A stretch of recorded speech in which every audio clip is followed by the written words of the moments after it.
Assalamualaikum, perkenalkan saya Karmila dengan NPM 1940102021 lokal MSP A2 dosen pengampu Samsidar Ghaffar. Di sini saya akan menjelaskan tentang siklus biokimia. Siklus biokimia adalah siklus mineral atau senyawa yang berlangsung secara biologis, kimiawi yang memastikan keseimbangan dan kebenaran senyawa atau mineral Hp yang terjaga di bumi. Siklus yang paling banyak diminati: pertama, siklus air; kedua, siklus karbon atau oksigen; siklus nitrogen; keempat, siklus fosfor.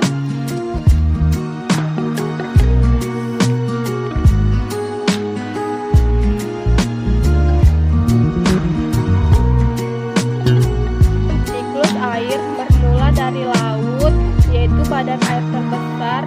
Air yang terbawa dari laut mengalami evaporasi akan berubah menjadi uap air dan berkondensi membentuk awan. Jika awan jenuh dengan uap air akan berubah menjadi titik-titik hujan dan menjadi hujan kemudian masuk ke dalam tanah.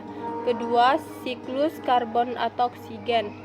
Karbon berasal dari pembakaran atau aktivitas manusia, respirasi, penguraian, atau pembusukan.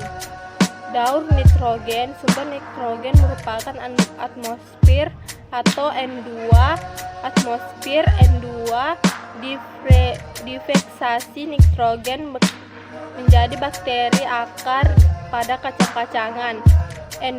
O2 difiksasi nitrogen, amonifikasi, nitrifikasi bakteri, nitrifikasi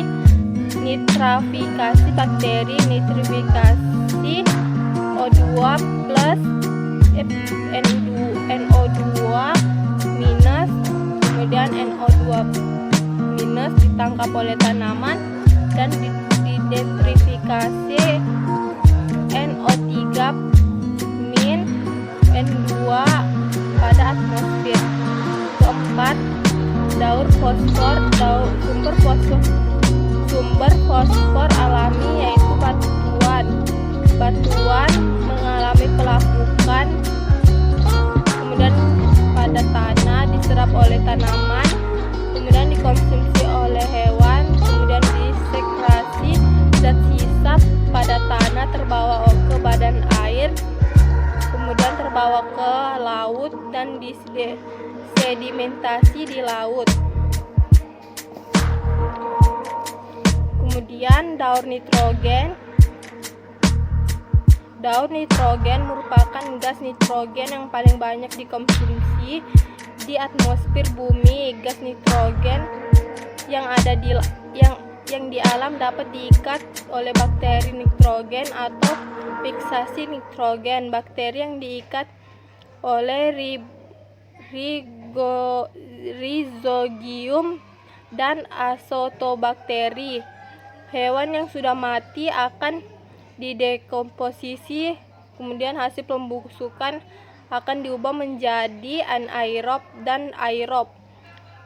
Amonifikasi yaitu proses pembentukan amoniak menjadi nitrat, kemudian asimilisasi atau masuknya denitrifikasi.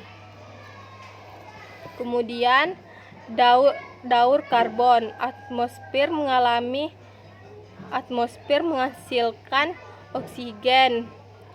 Bakteri, tumbuhan mengalami fotosintesis, hewan dan manusia mengalami berekspirisasi. Dokumentasi senyawa karbon, bahan bakar fosil akan menjadi bahan bakar transportasi, kemudian akan menghasilkan CO2 kembali. Daur sulfur. Daur sulfur bisa berupa gas maupun materi organik yang bisa diserap oleh hewan. Daur sulfur dibagi menjadi 3. Pertama pada gunung berapi, 2 asap pabrik, 3 hujan asam.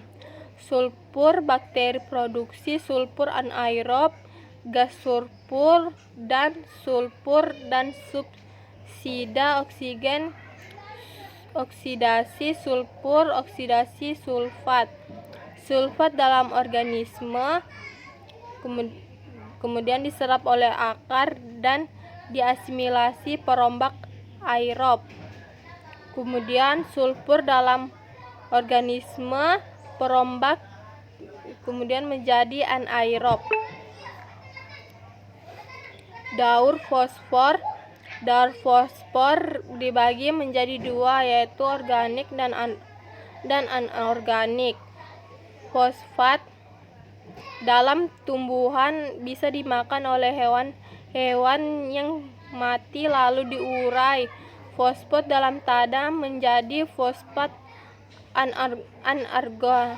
anorganik lalu diserap oleh akar tanaman atau mengalami pencucian sehingga mengalami sedimentasi, akan menjadi batuan baru dan mengalami pengangkatan secara geologis menjadi gunung-gunung atau batu-batuan yang ada di daratan akan mengalami pelapukan jika hujan atau air sehingga menjadi batu-batuan kecil lalu mengalami pencucian dan diserap oleh akar.